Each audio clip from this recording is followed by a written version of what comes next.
जैसे कि kaiju number 8 बाकी काइजूस को मारना चाहता है, मगर क्यों? वो खुद एक काइजू होने के बाद भी बिना किसी हेजिटेशन के बाकी काइजूस को मार डालता है। वैसे बात अच्छी है, काइजू ह्यूमैनिटी को बचा रहा है, बट क्या सच में यही उसका गोल है? और अगर उसे अपनी रेस को खत्म करना ही था तो क्यों नहीं उसने अपने लिए एक बॉडी को क्रिएट करा और अपनी रेस के अगेंस्ट में गया? उसने काफ्का को ही क्यों चूज करा? इन सभी सवालों के जवाब के लिए ये हमारी काइजू नंबर 8 की वीडियो है, और आगे आने वाली वीडियोस जो मिस्ट्री से भरी होंगी और जो सीरीज के हिडन सीक्रेट को रिवील करेंगी, तो वीडियो को प्यार और चैनल को सब्सक्राइब कर लो ताकि आगे आने वाली वीडियोस मिस ना हो तुमसे। हम काइजू नंबर 8 के बारे में बहुत ही कम जानते हैं, जहां पर हमने उसे पहली बार चैप्टर 1 में हॉस्पिटल में देखा था और सेकंड इंटरेक्शन जनरल इसाओ के अगेंस्ट में हुआ था। पर यहाँ पर कुछ थ्योरीज हैं जो काइजू नंबर 8 के रियल मोटिव को डिस्क्लोज करती हैं सभी के सामने। जिसमें पहली थ्योरी है, काइजू नंबर 8 को ह्यूमंस ने क्रिएट किया है। यानी यहाँ पर कुछ ऐसे साइंटिस्ट हैं जिन्होंने बाकी काइजू से छुटकारा पाने के लिए काइजू नंबर 8 को बनाया है।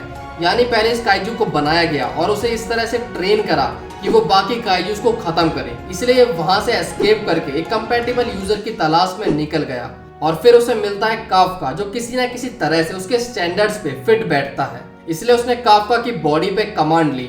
पर प्रॉब्लम इस थ्योरी के साथ ये है कि अभी तक इस थ्योरी के लिए कुछ भी फोरशैडो नहीं किया गया है, और मुझे लगता है कि ऐसा कुछ बड़ा रीजन हो सकता है काइजू नंबर 8 के अपीयर होने के पीछे।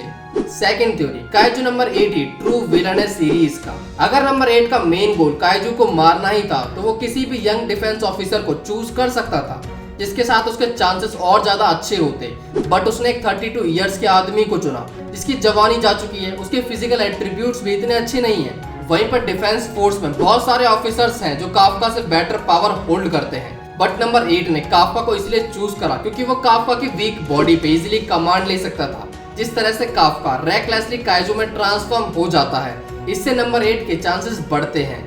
वो एक टाइम पर काफ्का की पूरी बॉडी को अपने कंट्रोल में ले सकता है, जैसे हमने काफ्का वर्सेस इसाओ की फाइट में देखा था। ऐसी नियर डेथ सिचुएशन में काफ्का कहीं खो जाएगा और नंबर 8 अपने प्लान को एग्जीक्यूट कर सकता है। ये चीज काइजू नंबर 8 को उसके प्लान टू किल काइजूस और टू किल अदर ऑफिसर्स में हेल्प करेगा। अगर ऐसा होता है तो नंबर 8 धीरे धीरे उस हर पोटेंशियल बंदे या फिर काइजू को मार देगा जो उसके रास्ते में आएगा। तीसरी थ्योरी है, काइजू नंबर 8 एक स्पाई है, पर किसके लिए? क्या यहाँ पर और भी पावरफुल काइजूस हैं जो साइलेंटली वेट कर रहे हैं राइट टाइम का और डीप इंटेल का, जिसके लिए उन्होंने नंबर 8 को भेजा है? क्योंकि नंबर 8 अब डिफेंस फोर्स का हिस्सा है, वो हर एक चीज को अपने सामने देख रहा है। डिफेंस फोर्स की पावर्स, उनकी वीकनेसेस, और सही टाइम आने पर वो स्ट्राइक करेगा और अपने बाकी काइजू भाइयों के साथ। और यहाँ पर या तो नंबर 9 इसके बारे में कुछ जानता नहीं है या फिर वो एक अच्छा लायर है। बाकी पावरफुल काइजू का स्टोरी में होना एक नया मोड़ देता है स्टोरी को, क्योंकि नंबर 8 के बारे में जानने के लिए बहुत कुछ बचा हुआ है और उसका यूं एक स्पाई निकलना फॉर मोर पावरफुल काइजूस कितना सेक्सी होएगा। तुम्हें क्या लगता है, क्या ये कीड़ा एक स्पाई हो सकता है? Number 4, kaiju number 8 king of kaiju बनना चाहता है, जो टाइटल नंबर 6 का है।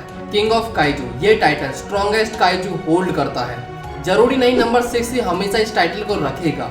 ये थ्योरी हमारी सेकंड थ्योरी को सपोर्ट करती है, जिसमें नंबर 8 ने एक परफेक्ट ह्यूमन को ढूंढा, उसकी बॉडी पे कब्जा किया और अब वो धीरे धीरे रास्ते में आने वाले उस हर काइजू और इंसान को काजू पिस्ता की तरह पेल देने वाला है, जिससे वो खुद की नॉलेज और पावर दोनों को ही बढ़ा सकता है और खुद को हिस्ट्री के सबसे पावरफुल काइजू की तरह प्रेजेंट करेगा, जिससे उसे हराना नियरली इम्पॉसिबल है। फिर चाहे वो कोई ह्यूमन हो या फिर बाकी काइजू, सब इसके सामने इंफीरियर होंगे।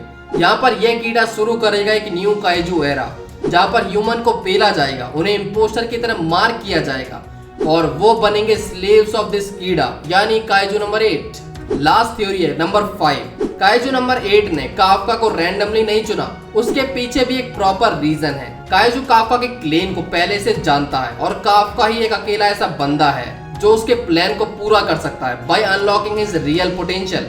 इस थ्योरी के अकॉर्डिंग काफ्का समुराइज का डिसेंडेंट है, क्योंकि हम चैप्टर 66 में देखते हैं जहाँ पर काफ्का को वाइस कैप्टन होसीना ट्रेन करता है। इस सेशन के एंड में काफ्का को एक समुराई देखता है और वो काफ्का को ही देख रहा होता है। तो क्या ये कोई हिंट है कि काफ्का भी उसी क्लैन का डिसेंडेंट है जो पुराने टाइम में काइजू से फाइट किया करते थे? उस समुराई की झलक बस काफ्का को दिखती है, होसीना को नहीं। तो ये स्ट्रॉन्ग लिंक हो सकता है कि क्यों नंबर 8 ने काफका को ही चुना और उसे अपने पर्पस के लिए काफका की जरूरत है, उसके अंदर के पोटेंशियल की, जो उसे बिल्कुल पता नहीं है कि वो कितना पावरफुल है अगर वो एक समुराई है तो ये थी काइजू नंबर 8 के ऊपर एक छोटी सी वीडियो। जल्दी हम एक कंप्लीट ऑसम वीडियो लाने वाले हैं, तो वीडियो को ज्यादा से ज्यादा लाइक करें और कमेंट तो रुकने ही नहीं चाहिए, क्योंकि ये हमारे लिए एक अच्छी मोटिवेशन होगा और वीडियोस को लाने का। तो मिलते हैं जल्दी एक ऑसम वीडियो के साथ, और अब इसके आगे तुम्हारा काम शुरू होता है।